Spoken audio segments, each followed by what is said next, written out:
ഇരിക്കെ.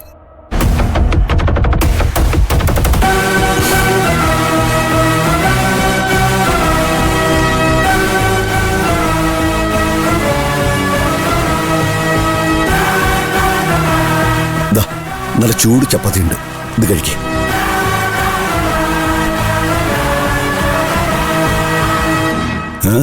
എന്തെങ്കിലും നോക്കുന്നേ?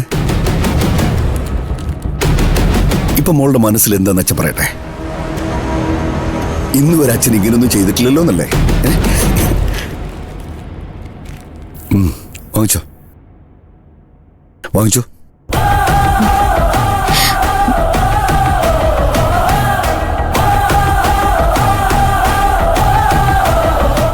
പലതും നമ്മൾ തിരിച്ചറിയുന്നത് പാതയാവുമ്പോഴല്ലേ. താൻ ഭൂമിയിൽ ജീവിക്കുന്നു എന്നുള്ളൊരു തിരിച്ചറിവ് തൻ്റെ 56-ാമത്തെ വയസ്സിലുണ്ടാകുന്ന ഒരു കഥാപാത്രത്തെക്കുറിച്ച് യമുകുത്തൻ പണ്ടൊരു നോവലിൽ പറയുന്നുണ്ട്.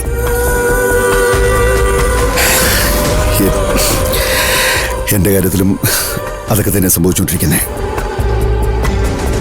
ഈ സൗഭാഗ്യമൊക്കെ എന്തിനാ ഇത്രയും കാലം നഷ്ടപ്പെടുത്തിയതെന്നാ ഞാനിപ്പോൾ ആലോചിച്ചുകൊണ്ടിരിക്കുന്നേ. പറഞ്ഞില്ലേ, വൈകി വരുന്ന തിരിച്ചറിവ്. ഈ പിന്നിലാവ് എന്നൊക്കെ മോള് കേട്ടിട്ടില്ലേ? തിരക്കുണ്ടായിട്ടാണോ അതോ തിരക്ക് അഭിനയിച്ചിട്ടാണോ എന്നറിയില്ല.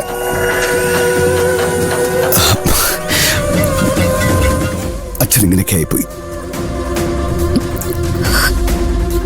നിന്റെ ബാല്യവും കൗമാര്യവും നിനക്ക് നഷ്ടപ്പെട്ടപ്പോ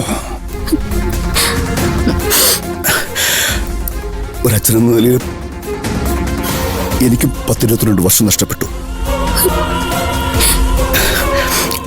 ക്ഷമ ചോദിക്കുന്നതിലൊന്നും അർത്ഥമില്ല.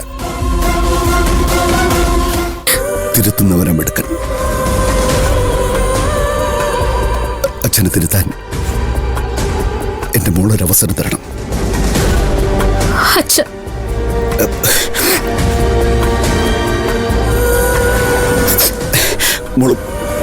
മോള് കഴിക്കേ.